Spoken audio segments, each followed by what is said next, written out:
من سنه 2020 وبدايه ظهور تيك توك بقوه، والناس بدات تنتقد فيه بسبب المحتوى بتاع الرقص والليب سينك، وشويه شويه بيهاجموا انستجرام لان هو ابلكيشن بيجيب اكتئاب. معاهم حق الصراحه، لان اقل حد بيصور على انستجرام بيصور بايفون 16 برو ماكس، انا لسه بصور جالاكسي ستار. اللي انا استغربت له بقى ان الناس ناسيه ان في منصه اسمها فيسبوك، وجاي اقول لك رسميا النهارده ان فيسبوك هو اغرب منصه انا شفتها في حياتي، اغرب من تيك توك وانستجرام بمراحل. جماعه الناس على فيسبوك لسه عايشين في سنه 2009، الناس ديت عندها الدولار لسه ب 3 جنيه، الناس دي عندها لسه منتخب مصر في كاس القارات، وحمص بيجيب جون في ايطاليا، ومنتخب حسن شحاته جامد جدا، ولسه في اختراع جديد اسمه المهرجانات نازل قريب. الناس هناك دماغهم مريحاهم خالص، دماغهم فيها قلوط. الناس هناك على فيسبوك عندها تاخر ذهني وتاخر عقلي. ازيكم يا جدعان، عاملين ايه؟ متنساش تعمل لايك للفيديو ده، مش لازم اقول لك وصل الفيديو ل 20000 لايك عشان احمسك يعني، لا هو لو طبيعي لو الفيديو عجبك بتعمل لايك بس. في حكمه انا لسه مالفها دلوقتي، ربنا يكفيك شر المصريين لما يعرفوا ان الحاجه ديت بتجيب فلوس. لسه مالفها حالا ولقيت ان هي لايقه على حاجات كتير جدا. المصريين لما عرفوا ان فيسبوك دوت بيدخل حاجه اسمها دولارات، بيدخل حاجه يعني ممكن في اخر الشهر يجيب لك 100 دولار، اتجننوا، ما عرفوش يناموا في اليوم اللي عرفوا فيه ان فيسبوك ده بيجيب فلوس. وقال لك بس انا النهارده انا صانع محتوى، انا هعمل فيديوهات النهارده على الانترنت، انا هقعد انزل بوستات مش بوستات، لا بينزل بوستات.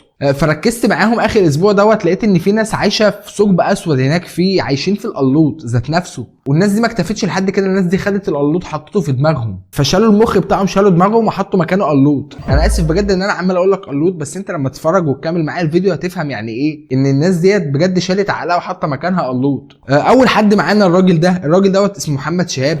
الراجل ده هتلاقي عنده على الانستا مثلا 18 مليون، وعلى فيسبوك مثلا عنده 2 مليار متابع، بس مش هتلاقي حد عارفه. يعني انت نادرا لو وقفت شخص في الشارع ولقيته مثلا عارفه او عارف، ممكن يقول لك انا شفته قبل كده لكن ما يعرفش اسمه، محدش عارف اسمه، رغم ان هو عنده عدد فولورز مش عند لعيبه كوره بتلعب مثلا في الدوري الانجليزي. ليه؟ لان الراجل ما بيعملش اي حاجه مميزه، هو الراجل بيعمل العادي، عارف العادي الافريج. الراجل ده بقى فهم اللعبه، الراجل ده بقى فهم التيتا، عارف اللي فيها. عارف تامر حسني عرفت اللي فيها، ده الراجل ده بقى تامر حسني عرفت اللي فيها. 5 حاجات مستحيل اي بني ادم يقدر يعملها ولا عمره يعرف يعملها. اول حاجه انك تعد عدد شعر راسك، تاني حاجه انك تغسل عينك بالصابون، تالت حاجه انك تطلع لسانك وانت بتتنفس، رابع حاجه دخل لسانك يهبل، دخل لسانك يهبل، دخل لسانك يهبل، دخل لسانك يهبل، دخل لسانك يهبل.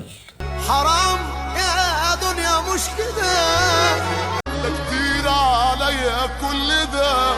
الراجل ده بيشوف الناس عايزه ايه ويعمله، الراجل ده بيشوف الناس بتعمل ايه ويعمله. الراجل ده بالنسبه لي شكل كلمه عدم الكرياتيفيتي، شكل كلمه النحت، شكل كلمه انا اصلا مسميه محمد النحات. الراجل ده بيعمل حاجه بسيطه جدا، بيشوف اي ريل بيتشير في الخليج بياخده وينحته وبيعمله عندنا هنا في مصر. الخليج مش احنا مختلفين عن الخليج، يبقى خد ده ريل جديد، ريل كرييتور، انا صانع محتوى، كونتنت كرييتور. حرام يا دنيا مش كده. الراجل ده برضو عمل ثوره على فيسبوك كده، كان هو القائد بتاعها، سماها رجاله الفوتوشوب. الراجل ده نزل حوالي 2 مليار بوست فيهم صورته بقى، وبيكتب فوق الصوره كابشن لذيذ وكرييتيف جدا، رجاله الفوتوشوب حد يعمل لي اي حاجه. يعني انا قاعد فاضي، لو في حد فاضي برضو زي يعمل لي اي حاجه، اي حد بيفهم في الفوتوشوب. اصلا انا فاهم يعني، اصلا انا ايدي مش فاضيه، انا اصلا انا ايدي رجاله الفوتوشوب بقى حد يصغر لي وداني، رجاله الفوتوشوب بقى حد يكبر لي الباي، حد يكبر لي حد يعمل اي حاجه يا جدعان، يعني حد يعمل اي حاجه. الراجل ده ممكن اعمل له فيديو لوحده لان هو قصه كبيره، بس محتواه على فيسبوك بقى هو اللي غريب جدا. كده بقى ده كمبيوتر يبطل بالشبشب يا بنت اللذينه، خلي الشبشب ينفع في الشتاء يبقى دافي كده، جامده الحركه دي جامد اقسم بالله. دي مدرسه عربيه حط شراب عشان يشيل المسامير، اي شراب ممكن يبوظ الناس، بعد كده يشيل الشراب كله، هيرمي كل الحاجه دي جامد. بس كده اصلا انا هفهمك اصل انت مش فاهم حاجه، انا بقى هفهمك، استنى بس انا هفهمك. ده شرح للفيديو يعني، لو انت اهتم او اصنج او اطرش، ده شرح للفيديو بقى. لو انت جلنف، لو انت قفل، عارف، لو انت مبعر، هفهمك انا الفيديو. الراجل ده بقى بيطلع يشرح لك الفيديو، يعني ده الاستاذ محمد شهاب ده بيطلع بقى يشرح لك الفيديو بقى، مش انت عليك في المنهج الفيديو ده، انا هطلع اوصفه لك. عارف الاستاذ بلال علام اللي هو معلقا وواصفا على المباراه، ده بقى معلقا وواصفا على الفيديو. هو انا اهتم، انا اصنج، ما انا شايف اللي بيحصل في الفيديو. الراجل ده دايما بيفكرني بقى بالمشهد بتاع نجيبه متولي الخوري لما كانت في الامتحانات وحلت الورقه كلها، والواد امير المصري يعني خد الورقه منها كتب عليها اسمه بس، هو نجح وطلع الاول. الراجل ده بيعمل كده بالظبط، الراجل دوت بيخلي حد يحل الامتحان وهو ياخد الامتحان يكتب عليه اسمه بس. يعني بيحسسني ان هو بياكل جيفه، بياكل ميته، فاهم؟ الاجانب بيعملوا فيديو، بيقوم في حد تاني برضو عديم الموهبه واخد الفيديوهات دي كلها مجمعها في فيديو، بيقوم الشخص بقى التالت اللي هو محمد النحات ده عامل حاجه فظيعه جدا، كرييتيف جدا، بيحط نفسه جنب الفيديو كده ويتكلم بقى، ممكن يتكلم في اي حاجه والناس هتتفاعل مع الفيديو عادي. هو بيحط نفسه في تلت الشاشه كده، اللي هو بالتليفون بيبقى زنقه كده، بيبقى خلاص هيموت من الخنقه، وبيقعد بقى يوصف لنا اللي بيحصل في الفيديو، اكنك انت بيعاملك ان انت اهتم ما بتفهمش. انت اللي بتتفرج دلوقتي على الفيديو بتاعه، ما انت ممكن تكون مكانه يا حبيبي. اعتقد ان انت عندك لسان واكيد معاك كاميرا 2 ميجا بكسل، هتقوم تعمل كده سهله جدا، يعني ما فيهاش اي حاجه. يلا يا عم خد يا عم 2 مليار مشاهده يا عم، خد تم ايداع $2000 في حسابك البنكي. حرام يا دنيا مش كده. ربنا يكفيك شر المصريين بجد لما يعرفوا ان في حاجه بتجيب فلوس. الراجل ده عنده على فيسبوك 1,700,000 مش متابع، عنده 1,700,000 غبي. انا اسف مش انا اللي بغلط، مش انا اللي قلت عليكم اغبياء، هو اللي بيعاملكم كده، هو مسميكوا كده من 1,700,000 غبي. هو بيعاملكم كلكم ان انتوا لسه في سن الرضاعه، مش فاهمين اي حاجه في الدنيا. هو بقى اللي بيفهمكم، بيعلمكم بقى الكلام والحركه بقى والف ارنب والحاجات دي، هو اللي بيعلمها لكم. ما هو لما حد يعمل مسابقه 2003 على موجه كوميدي ديت، يبقى هو شايفكم كده. وقف الشاشه واختار اي رقم من الارقام اللي بتظهر لك دلوقتي، وبعد ما تختار الرقم ده اقرا الرقم اللي انت اخترته طلع لك معاه ايه من الحاجات دي، وانا هقول لك طلع لك معاه ايه، بس ما تتصدمش. اعمل لايك قبل ما اقول لك انت اخترت بصل يا حبيبي. لو اجابت صح قول لي في الكومنتات بسرعه. يمكن بس عشان كل الارقام اللي طلعت على الشاشه دي هي اللي مكتوبه في الورقه بكلمه بصل مثلا. ده ايه ده انت يا دحلاب انت يا جهبذ، ايه اللي انا بقوله ده؟ انا ليه واخدك على محمل الجد وبتكلم معاك بجد؟ المهم بقى ان في 123,000 واحد عاجبهم الموضوع ده وشايفين ان الراجل ده ساحر. ان الراجل ده ازاي عرف انا فكرت في ايه، الراجل ده ازاي عرف الرقم اللي انا فكرت فيه، يا لهوي الراجل انت ازاي كده يا رونالدينيو. في 27,000 تعليق على الفيديو، في 27,000 شخص متواجد معاك في نفس القاره بتاعتك كتبوا للراجل دوت ان هم اختاروا ايه، سابوا اللي في ايديهم وكانوا مهتمين بالموضوع ده. في 9 مليون شخص شافوا الفيديو ده، 9 مليون شخص، انت فاهم يعني ايه؟ ده حجم دوله شافوا الفيديو ده، شافوا الفيديو العبقري ده، الكونتنت ده، الكونتنت بقى ده الكونتنت بتاعنا. خد يا عم محتوى، تم ايداع $2000 في حسابك البنكي. حرام يا دنيا مش كده. هل بقى بعد ما بترفع الفيديو مثلا وتعدي بالصدفه من قدام مرايه وتبص على نفسك بتبقى شايف نفسك مثلا مستر بيست، بتبقى شايف نفسك احمد عز العرب؟ يعني بتحس بايه؟ عايز افهم بس الاحساس اللي بيجي بعد ما تنزل فيديو مثلا زي ده وتبص كده في المرايه. يعني انت صانع محتوى، خلي بالك، انت ما جيتش، انت ما فيش من يخرب بيت دماغك. لما بتشوف نفسك مثلا بتدي لنفسك تقييم كام من 10 كبني ادم؟ راضي عن نفسك؟ بتعرف تنام كويس؟ حرام يا دنيا مش كده. هنا طبعا اختبار ذكاء بقى من 2007 عشان برضو الناس اللي هي متاخره ذهنيا تركز معانا. يلا طلع اسم غير احمد، يلا انا هديك 10 ساعات تفكر طلع اسم غير احمد. يلا صورت كده وحطيت لك الحروف على ايدي، دي حركات برنامج الرسام، خلي بالك بقى. يلا طلع اسم غير احمد بقى، يمكن انت جاهل ولا حاجه. حامد مثلا، ممكن حامد. ماذا بعد الخطوه الجايه ايه؟ حامد الخطوه الجايه ايه؟ تم ايداع $2000 في حسابك. يا عم ما تزعلش يا عم، ما تزعلش. في بقى 21,000 تعليق، طبعا في 21,000 شخص عايش معاك في الارض دي اهتموا بالموضوع ده. العيب فيك انت حبيبي، الناس دي مش غلطانه، انت اللي مهمش، انت اللي قاعد بتذاكر وشغال وبتعمل حاجات. ايه انت عبيط يا اسطى؟ قوم يا حبيبي دور على اسم غير احمد في الحروف دي. انت يا فاشل يا مهمش. كمان من فتره انتشرت بوستات على الفيس اللي هو يا جماعه فيسبوك بقى زي انستجرام، دوس مرتين على الشاشه، او يا جماعه ايه ده صوت الرياكت اتغير في فيسبوك، جرب كده، جرب انا ساكت اهو، جرب كده، عامل نفسي مش واخد بالي، جرب.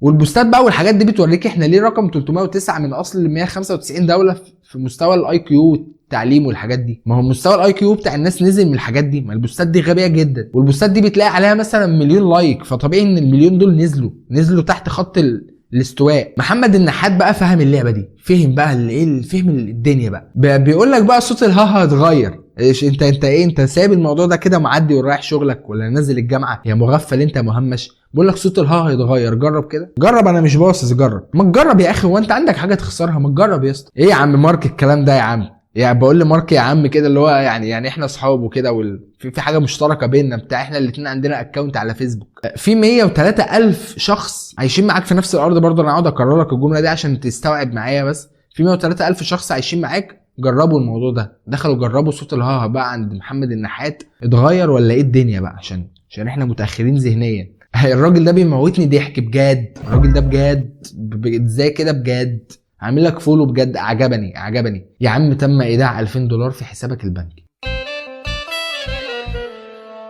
اما تقوم يا اسطى تعمل محتوى زي الراجل ده. انت ليه قاعد لحد دلوقتي ما عملتش مليون جنيه من فيسبوك بجد والله؟ بس هتعرف تبص لنفسك في المرايه. ده كونتنت كريتور، انفلونسر، انا انفلونسر صانع محتوى، ريل كريتور، فيديو كريتور، بلوجر، فلوجر. ايوه بالله عليك شيل الحته دي حطها في مكانها في النص. شيل، هتعرف. تمام. العكس بقى، لب مش هفتحه والله غير لما تتحط صح. انجز. هنا طبعا على اساس يعني ان هو بيوجه الراجل بتاع الفيديو بقى، كأنه بيكلم برضو واحد اهتم، فهو بيعرفك ان هو اللي بيوجه بقى الراجل بتاع الفيديو بقى، اعمل كده واعمل كده واعمل كده، على اساس ان الفيديو ده مش مسجل. يعني حضرتك ده مش لايف، ده مش لايف، ده مش فيديو كول بينك وبين الشخص، ده فيديو متسجل. فانت لو حرفيا لو سكت الفيديو هيتم، الفيديو هيكمل عادي. خد يا عم، في 78,000 شخص عجبهم الموضوع ده، عجبهم ان في حد قاسم الشاشه وبيتكلم عادي. تم ايداع $2000 في حسابك البنكي يا عم. انت رسميا كده صانع محتوى. الحقوا يا جدعان، الصين عملت سلم للسما عشان يشوفوا ربنا. الهلالي شو ده بقى اتهرى نقد وتريقه من 2012 على يوتيوب، بس خلاص بقى راحت عليه، فبقى بيعمل الفيديوهات اللي هي بتاعت اكل العيش دي، اللي هي الفيديوهات اللي خلاص لو شفتني في يوم عملتها، لو شفتني في يوم بعمل الفيديوهات دي اعرف كده ان انا خلاص، ان انا قدامي طريقين، لا اما انزل ابيع مناديل في المترو، لا اما هعمل الحاجات دي. وغالبا هنزل ابيع مناديل في المترو، مش هعمل الحاجات دي طبعا. بس لو شفتني في يوم عملتها يعني بقى، لو شفتني في الشارع مثلا حط لي 5 جنيه في جيبي، لان اعرف كده ان الحاله معايا بايظه خالص. شوف معايا الشخص ده هيعمل ايه من البطيخه اللي ظاهره قدامكم. الاسم اللي هيظهر دلوقتي لو مش فارق عندك فكك مني وروح اتفرج على حاجه تانية. اما في يا جماعه معجزه دلوقتي هتظهر ورا الستاره. الاسم اللي ظاهر قدامك ده دلوقتي لو مش غالي على قلبك فكك مني ومن الفيديو وروح اتفرج على حاجه تانية. اسب الدين واكفر يا جدعان، يا جدعان عيب يا جدعان. الراجل بجد جاب فيديو معمول ببرنامج الرسام، شاهد لفظ الجلاله يخرج من حجر. الحاجات دي كانت بتجيب على فيسبوك 2011 لما كانت الناس لسه بتتعرف يعني ايه وش الكتاب، ايه برنامج وش الكتاب ده، عايزين بس نفهم ايه الدنيا. فكانوا بيتفاعلوا مع اي حاجه والناس ما كانتش فاهمه حاجه بقى. كنا بنشوف بقى اللي هو سمكه براس حصان ونكتب سبحان الله والحاجات دي، عشان يعني الشيطان ما يمنعناش ان احنا نكتب الكلمه دي. الراجل ده لسه لحد دلوقتي مزنوق في الفجوه الزمنيه دي. الراجل ده لسه في فيلم درس خصوصي، لسه بيعمل الحاجات دي. يعني حاجه ما يصدقهاش طفل عنده 2.5 سنين ودماغ كرام مشاكل. يعني محدش هيصدق الكلام ده. الراجل ده بجد هو شكل كلمه عديم الموهبه بجد بقى، وعديم الفكاهه، وعديم شكل كلمه عديم. ده شكل كلمه عديم بجد. لو الاسم اللي هيظهر دلوقتي قدامك مش عزيز عليك فكك مني ومن الفيديو وقلب وروح اتفرج على حاجه تانية يمكن تكون احسن بالنسبه لك. لكن لو الاسم اللي ظاهر دلوقتي عزيز عليك وغالي عندك اعمل لايك للفيديو. الاسم ده غالي عليا، هعمل لك انت لايك ليه يا ابني؟ هو انت موكل بكده؟ انت موكل ان الاسم دوت لو شفناه نعمل لايك؟ انت هتدخلنا يعني الجنه؟ واعمل لك كومنت، لازم اعمل لك كومنت؟ يعني انت بتسجل دي في صحيفه؟ استغفر الله العظيم يا رب. انت بتعمل ايه؟ الناس دي بجد بتجيب لي كرشه نفس لما بشوف الحاجات دي، بجد بيجي لي ضيق تنفس. يعني انا ماشي ببخاخه دلوقتي بسبب ان انا قعدت اسبوع بتفرج على الحاجات دي. والناس اللي بتصدقهم بجد بيصعبوا عليا لدرجه ان انا ببقى عايز اوقدهم، عشان بجد كفايه مستوانا الفكري وقع خالص، ومستوى الاي كيو بتاعنا نزل، مستوانا التعليمي نزل، مستوى الاقتصادي نزل بسبب الحاجات دي. يعني مستوى الاقتصاد بتاعنا نزل بسبب الحاجات دي. يعني خلاص بقينا تحت جزر القمر والصين. ما هو بسبب الفيديوهات دي. ده الهنود بجد يستحوا يعملوا الفيديوهات دي. ما شفتش حد هندي عامل الحاجات دي، عامل اوسخ من الحاجات دي بس ما يعملش الحاجات دي. شوف الراجل ده هيلاقي جوه العربيه ايه. لو الشيء اللي ظهر قدامك ده مش عزيز عليك عادي فكك منه من الفيديو وروح شوف حالك. اما لو قران ربنا غالي على قلبك يا اسطى انت بتعمل حاجه رخيصه قوي. يا اسطى انت بتعمل حاجه بجد رخيصه قوي ما تدفعش فيها 3 مليم. يا اسطى انت بتنام كويس، بتنام على جنبك اليمين كويس، بتصحى كويس، بتصحى بتبص في مرايه وانت بترفع الفيديو بجد بتبقى مبسوط، بتبقى حاسس مثلا ان انت كونتنت كريتور، بتبقى حاسس ان انت بجد مرضي من جواك ولا مرضي. لو مرضي تمام قول لنا عشان نتعالج كلنا. اعمل لايك للفيديو ده وشير الفيديو ده في ستوري واكتب في التعليقات الله اكبر. حد شافك طيب في شارع مثلا وقال لك محتواك جميل استمر؟ حد قال لك استمر قبل كده في العموم؟ حد قال لك انا اتاثرت بفيديو ليك؟ حد قال لك انا لما شفت الفيديو بتاعك كتبت كلمه الله اكبر دخلت الجنه دلوقتي؟ حد قال لك ان انا دخلت الاسلام؟ حد مثلا ما كانش مسلم وشاف الفيديو بتاعك قال لك انا دخلت الاسلام بسببك؟ في دلوقتي اسمين هيظهروا قدامك، لو الاسمين اللي ظاهرين قدامك دول ما يفرقوش معاك روح اتفرج على حاجه تانية، قلب روح اعمل اي حاجه تانية وسيبك مني. يا اسطى انت صعب بجد، انت صعب. انت بجد اثبيت بالنسبه لي مفيد عنك، او اثبيت بالنسبه لي احسن منك بجد. اثبيت بجد لو عرف الموضوع ده مش هيعمله. يعني لو عرف الموضوع ده بيجيب مثلا 2 مليار دولار مش هيعمله. هيقول ايه العبط اللي انا هعمله ده؟ وبيعمل حاجات اعبط من كده بس ما يعملش العبط اللي انت بتعمله. يا عم تم ايداع $2000 في حسابك البنكي يا عم.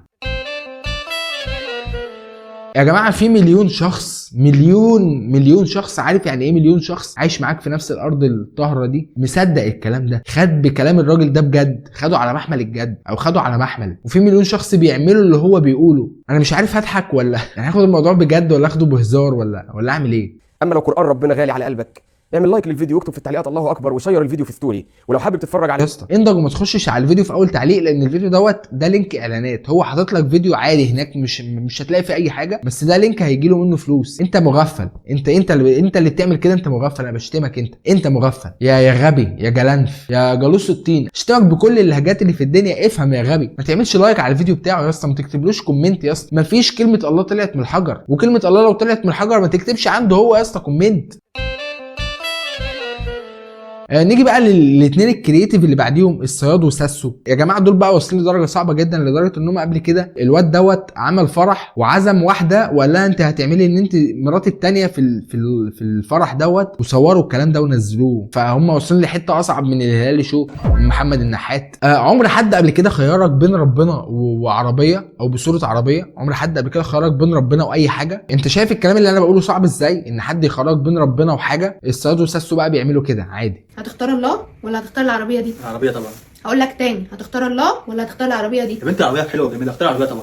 انا عن نفسي هختار الله، فاللي هيختار الله زي يعمل لايك وكومنت. انت بجد لو جبت كفار قريش، لو جبت اشد كفار قريش، لو جبت ابو لهب وابو جهل، مش هيعملوا كده، مش هيخرجوك بين ربنا وبين صوره عربيه مرسيدس او مرسيدس. الصياد وساسو بقى بيعملوا كده، بيخيروا الناس بين ربنا وبين صوره عربيه مرسيدس، لان هم اصلا مش معاهم ثمن اوبر. فهو جايب صوره جي من على جوجل للعربيه مرسيدس، اي عربيه جت في دماغه، وكتب عربيه فارهه ونزل الصوره، وقرر ان هو بقى بالكريتيف بتاعته ان هو يصنع محتوى، قرر ان هو يخير الناس بقى بين ربنا وبين صوره العربيه دي. الناس يا ترى هتختار ايه بقى؟ الناس يا ترى بقى تختار ايه؟ يعني ومراته ما شاء الله اللي هي الاي كيو بتاعها اعلى منه بنسبه 1 من 10%، اختارت ربنا بجد. يا قوه ايمانك، ده انا بفكر اعطينك الاسلام بسببك. وسابت جوزها بقى، جوزها الملحد بقى بيختار العربيه المرسيدس على حساب ربنا. استغفر الله العظيم يا رب. في 104,000 شخص عايش معاك على نفس الارض الطاهره دي، سمع الكلام الجامد بتاعهم ده والعقيده ودرس الفقه اللي هم قالوه دلوقتي دوت بين تخير بين ربنا وعربيه مرسيدس، وتاثروا بالكلام بتاعهم. الناس نزلت في الكومنتات طبعا كتبت ربنا ربنا ربنا ربنا. في 104,000 شخص عاجبهم الموضوع ده، 104,000 شخص غبي عايش معاك في الكوكب ده، عايش معاك في نفس البلد دي. لان المقارنه دي صعبه، المقارنه المستحيله دي. انت هتختار ايه؟ انزل في الكومنتات اكتب لي انت هتختار ايه. اوعى تعمل كده، اوعى تعمل كده، لان انت مش شخص غبي.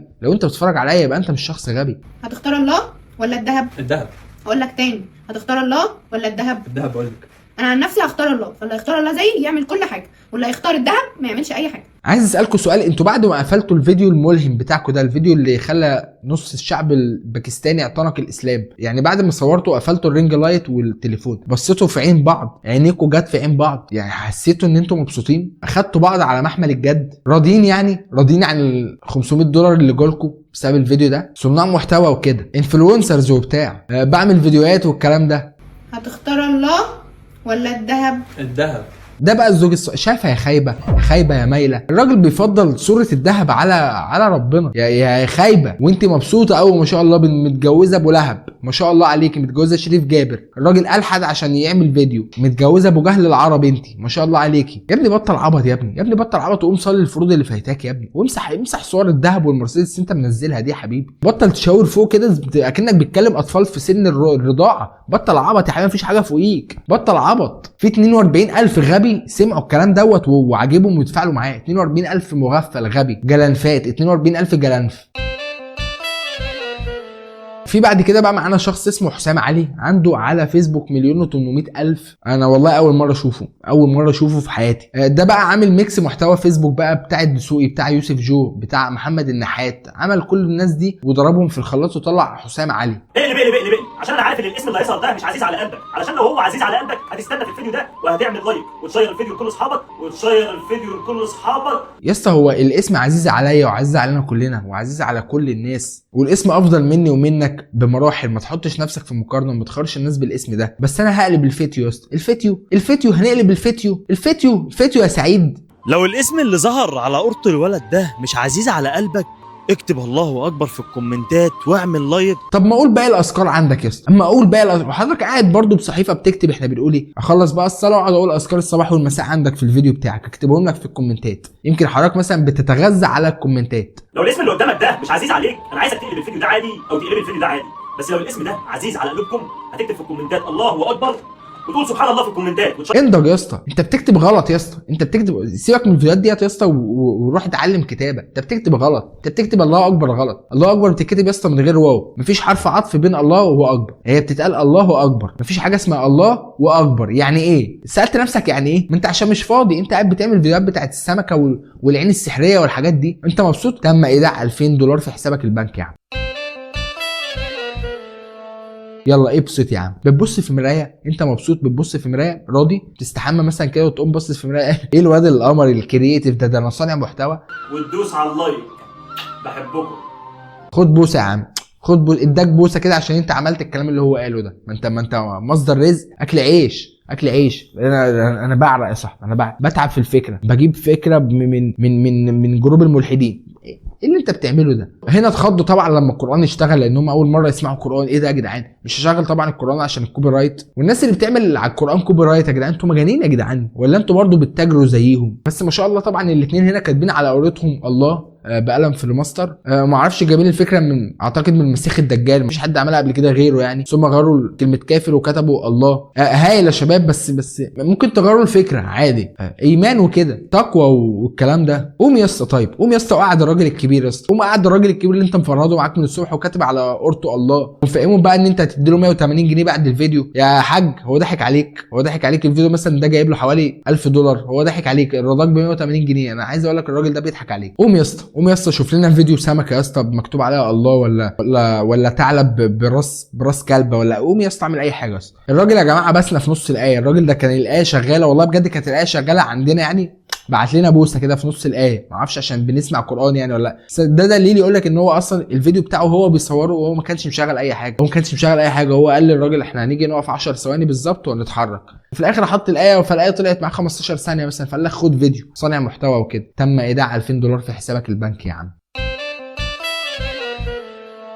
هو في الاخر الفيديو طبعا بس راس الراجل، لان اكتشفوا يعني في الاخر ان القلم اللي في الماستر اللي كتب بيه على قورة الراجل مش هيطلع، فقال له خلاص كده انت هتمشي في الشارع ودايما مكتوب على قورتك الله. سجدت على كلمه الله كتبت لي على قورتي كده، انا ربنا بيحبني. فانت هتلاقي عند الراجل ده 328,000 شخص عايش معاك على الارض الطاهره دي، عاجبهم الموضوع ده، منبهرين بالمحتوى، منبهرين بالحاجات اللي بتحصل على الفيس دي. انت متخيل احنا فين يا ابني؟ قوم اصنع محتوى يا حبيبي، قوم يعمل الكلام دوت يا حبيبي، قوم وهتبقى شخص غبي متخلف. هيخش لك في الشهر يا ابني مليون جنيه من الحاجات دي، ده الفيديو بيجيب مليون لايك، انت عارف ده يعني جايب كام مشاهده؟ عارف ده يعني جايب كام دولار؟ قوم يا ابني اعمل محتوى يا ابني، قوم اعمل محتوى غبي. ده حتى اوشا فتله ما حلش الموضوع. عارف اوشا فتله؟ هو باين من اسمه اوشا فتله.